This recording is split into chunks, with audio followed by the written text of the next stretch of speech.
96. 96 was a crazy year. 96 was tough. Period. Yeah. 98 too. Yeah, there's a couple 98 years. is another Yeah. one. Those might be the two best album years for hip hop. Yeah, they're up there. I'm throwing 2016 in that mix.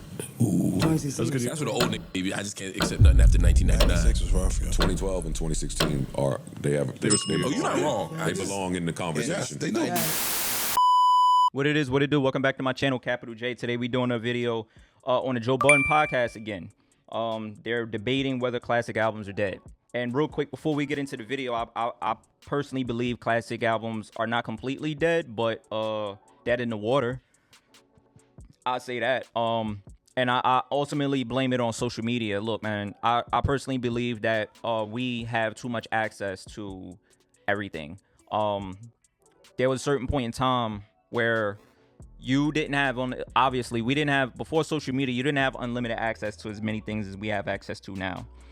So I think that because we have unlimited access, it kind of watered down our appreciation.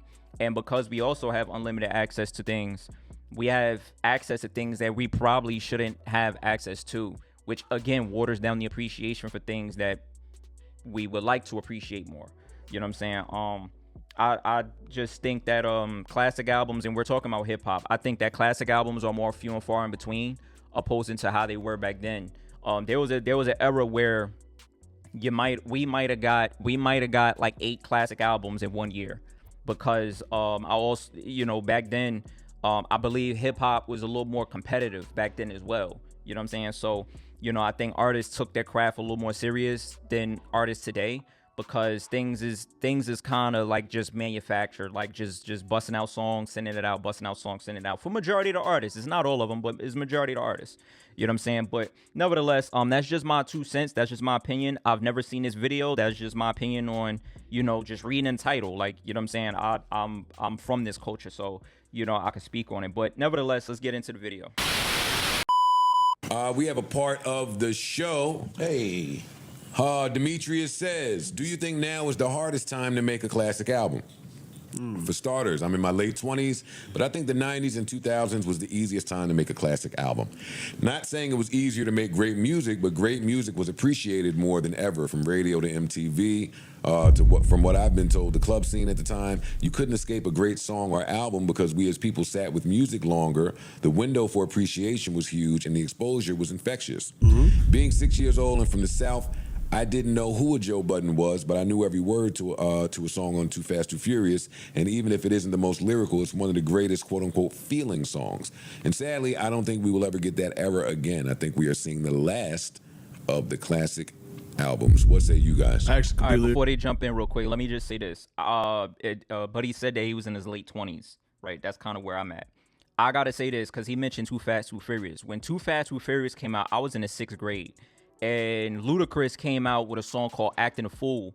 And the song was literally like made specifically for that movie. We also had that back then too, where when movies came out, artists made specific songs catered to the movie.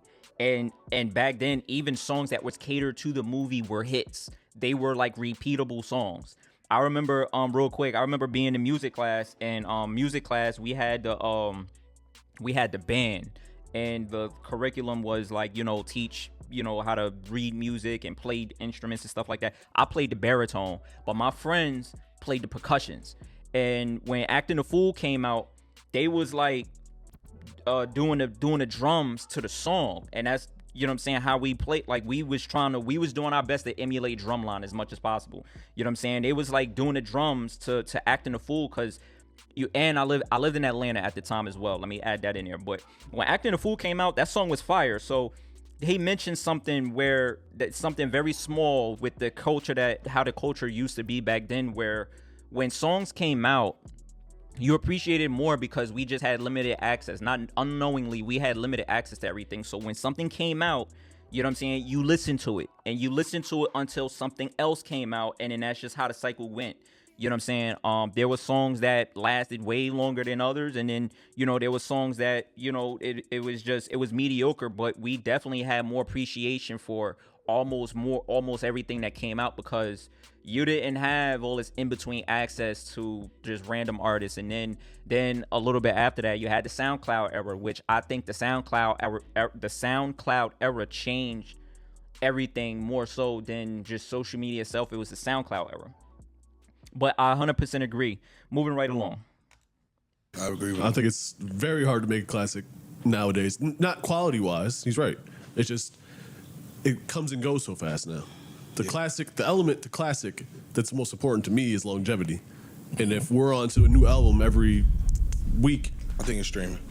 yeah. I think streaming killed it. Like, back in the day, you had to go buy an album. If you went to the store and you bought a cassette, my nigga, you listened to that cassette till the shit burned in your brain. Now you got new albums coming out every week on streaming, so all you gotta do, that shit came out last week, it's 4 new albums came out this week that you didn't have to go buy with your money. Yeah, I think so the attention span is like that because I'm not buying that shit. We have access to too much music too fast all at once. So there's no time to really appreciate anything anymore. And I agree with the financial component too. If you put your money on something, you value it more than something that you don't particularly pay for specifically. And you bought. Yeah, back then, like I was mentioning, when your favorite, let's just think about your favorite artist, right? Your favorite artist came out when he was about to come out with an album. A music video was mandatory. That's mandatory if they coming out with an album. They coming out with a couple music videos actually, and if they had a hit that you liked, you went and bought the album. You had to go and buy the entire album. You pop it in the radio, and that's what you listen to. You listen to the whole album.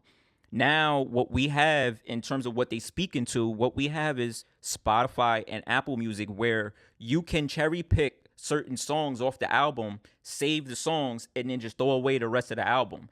We didn't have that back then. A lot of y'all know this. We didn't have that back then. And even at my young age, when I was in middle school, high school coming up, and we still had the CD players. I'm talking about the era right before the iPods. We still had the CD players. I had to go buy the bootleg album. I didn't have enough money to spend. I didn't have $15, $20 to spend on an album. I had to go buy the bootleg, and it was 3 for $10. So I went and bought 3 albums. And then at that time also, DJ Envy, DJ K Slay, you know what I'm saying? They had the little they had the compilation joints where they put on a little mixtape, the songs that were coming out or songs that you might not have heard of. You know what I'm saying? I even bought those. Like, that was the era that I come from, Buddy come from, that sent the text, they come from. This is the era that we're talking about, where whatever came out, that's just what you had. You had to go to BET to watch your favorite video. You could not. YouTube didn't exist yet, or YouTube wasn't what it is today, where you go to YouTube and you can watch any one of your favorite artist videos at whenever you want. So there's no reason for you to go and watch BET and wait for your favorite video to come on. It's too much access, which waters down the appreciation for things. So you might actually have a classic album. There might still be classic albums out there, but because there's so much miscellaneous music out there, and then TikTok is kind of, I'm not going to say anything bad about TikTok, but TikTok is kind of like reverbing all these songs and things of that nature. It's just taken away from what, the concentration that we had back then with the way music came out. That's all I'm saying. Moving right along. It was a relatability to an artist. Like, you used to like a certain artist. I remember going to buy EPMD album or Big Daddy Kane album, like up to Big Daddy Kane. You get what I'm saying? So you would listen to that album over and over and over. Now, it be songs, I know the song. Issa had to tell me who the artist is, because I don't even know the artist. I just know the song from hearing the shit a million times. It's no attachment to the artist nowadays. I think that there's still that, especially with social Younger media. kids too. I just think that, again, if you spent money on something, even if you didn't love it the first time, you're going to listen to it a bunch of times to hope that maybe your $17 will be worth it at some point. Yeah. Now, if you don't like something, or if something is like, you never listen to that shit again. Never hear it again. Delete that shit on your phone and good night. I agree with everything y'all are saying, but I think that makes me take the other side of the classic argument. Why? So it's easier to make the classic now? Well, it's difficult to make a classic anytime, Yes, in any era. But once he starts getting into the whys, a lot of that has to do with the field and the market. And when you get into the field and the market, I think it's easier to identify a classic today because of all of the streamers, because of all of the fat, because of all of the bad music, because music comes out 350 songs every hour, because of all these things. I think when a classic hits, it's easier to tell that this is a classic versus a classic in the 90s when everything is damn near borderline classic. And the 80s. And Run the that back, 70s. Turbo. Rises to the crop a lot more now. That's Yeah, valid. I would think that. That's valid. Reason why I 100% agree with what Joe Budden said is mainly because 2020 is hindsight. When you're able to compare what you have now versus what you used to have, you know what I'm saying? It's easy to be like, almost there was a. Listen, let me say this about the 90s. I'm not like I don't even care, bro. You could say I'm glazing the 90s. I don't care. But you gotta understand something. I mean, this is my theory, right? Check me out. This is my theory. Actually, let me do this real quick. Let me spread this out real quick. So in the 90s, this is my theory, right? And you could tell me if I'm wrong. And this is applicable across all crafts. When you have scales, think of scales, right? You have culture on one side, and then you have money and or exposure on the other side, right? When back then it was more culture than it was money and or exposure. So when you had more when you had less money to make, you appreciate the culture more.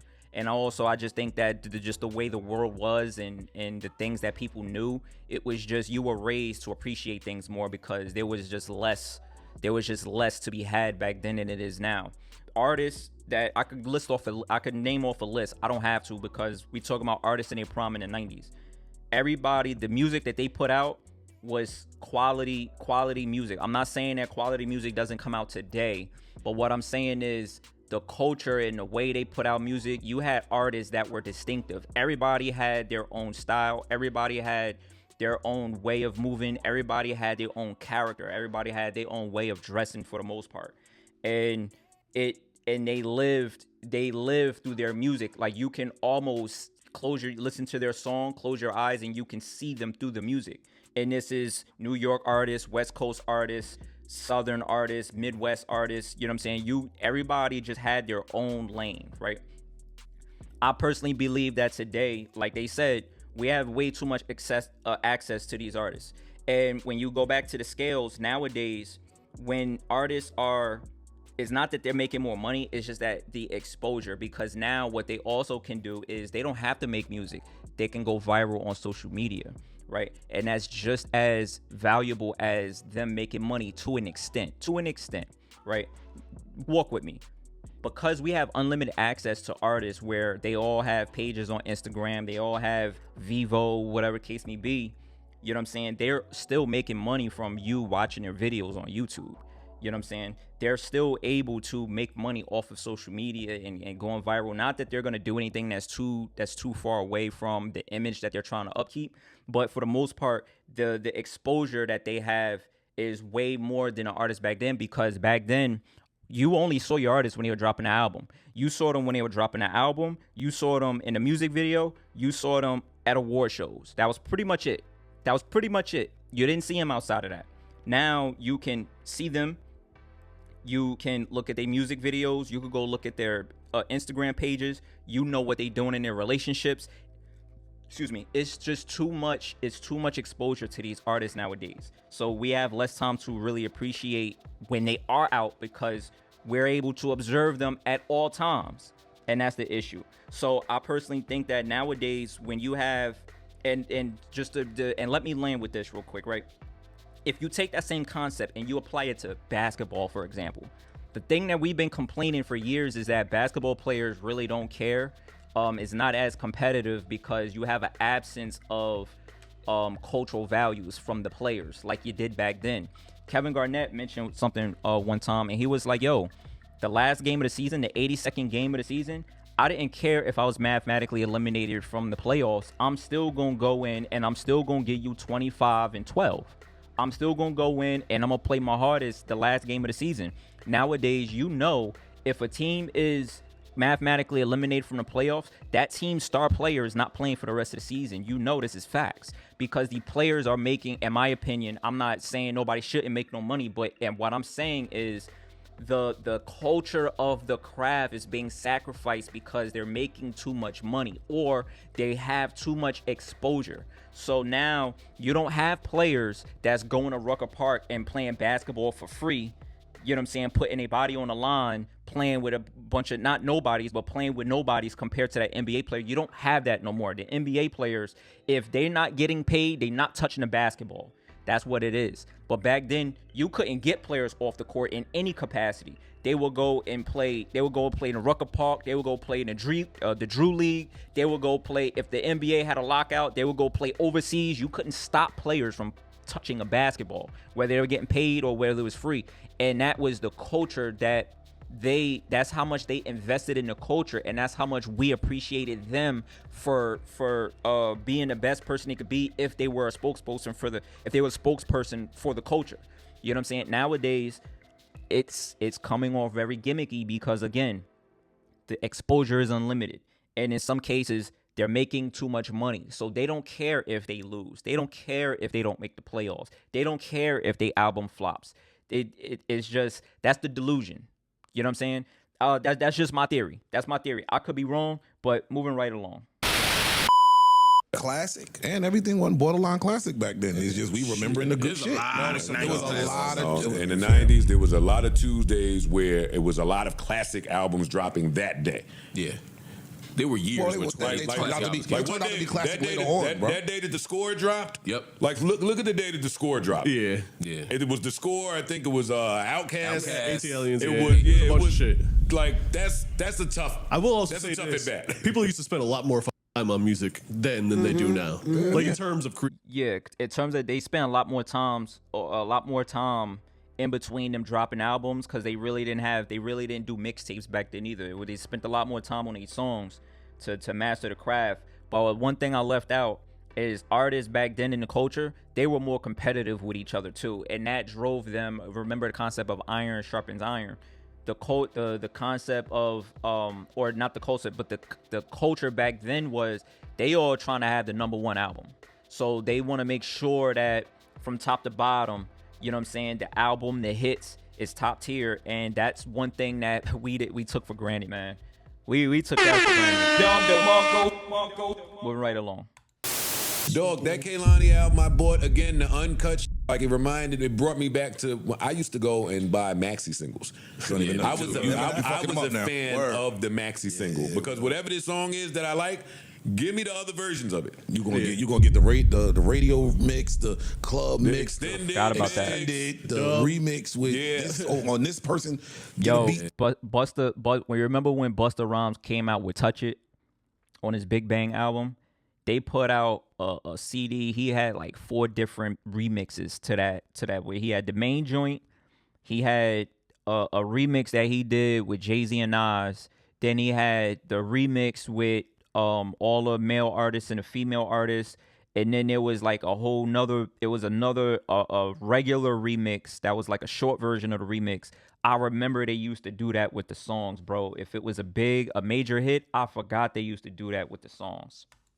Get some shit on the B-side. And it's just innovative, right? It reminds me of, it's like Nipsey putting out the $100 album. It's like, yes, I keep saying it's up to the artist to find out how to get value. We can hear that. How to get value for the art, right? Mm-hmm. So we can't just keep putting our blood, sweat, and tears on the album. Some of these albums is going for $4.99, $6.99, $9.99. Nah, nigga, you just spent your whole life doing this shit. And that's the trade-off to those who are playing this instant gratification streaming game right now. We'll sell it low so that more people can quote-unquote buy it, so that back then you wanted to make a classic album. Right now, you want a great first week. That's the goal today. But a lot of artists today, the goal is that first week. We want to come in at #1. We want to be able to say #1 album in 200 countries or whatever the case may be. Are they really artists? No, that's commerce. We getting into. Are they really artists or are they just rappers? That was your point, right? Some people in the rap business, some people make it in life. Yeah. I think it's more people playing the rap business game than the rap artist game today. And part of that is because art keep getting devalued. So if artists are incentivized to create art, right? Like if I could buy the Kehlani album and then buy the uncut and then buy the maxi and then buy the folded EP, and then you done generated however much off of this one song or these 2 song. As soon as I saw I Need You Bad or the Brandy record on there 2 times, you got hey, another That shit was like $10.99 from me. demo. There's people out there like me, people that don't mind spending $10.99 3, 4, and 5 times. When the tape used to get fucked up in the 90s, we had to go get another tape. another Somebody fact. came over and stole the fucking tape. CD got scratched. You had to go buy another tape. That's how I feel about it. By the way, February 13th, 1996, All Eyes on Me came out that same day as The Score. That's like just that's just a great day for hip Yeah, hop. like that's a hard time for somebody. That's a Crazy tough day. Yeah. What? That's a rough. That's a rough. I want to say Redman dropped that day. Like, a bunch of shit. dropped. February 13th, I think 96. Diggable Planets. No, I might be thinking of another. That's it. Yes. Big was earlier that year, but like just great. Total came out that. I mean, just a lot of great music came out that day. Like it was a special day. But that's I feel like the 90s, especially 96. 96 was a crazy year. For 96 was tough. Period. Yeah. 98 too. Yeah, there's a couple 98's years. another Yeah. one. Those might be the 2 best album years of hip hop. Yeah, they're up there. I'm throwing 2016 in that mix. That's good. That's what the old nigga.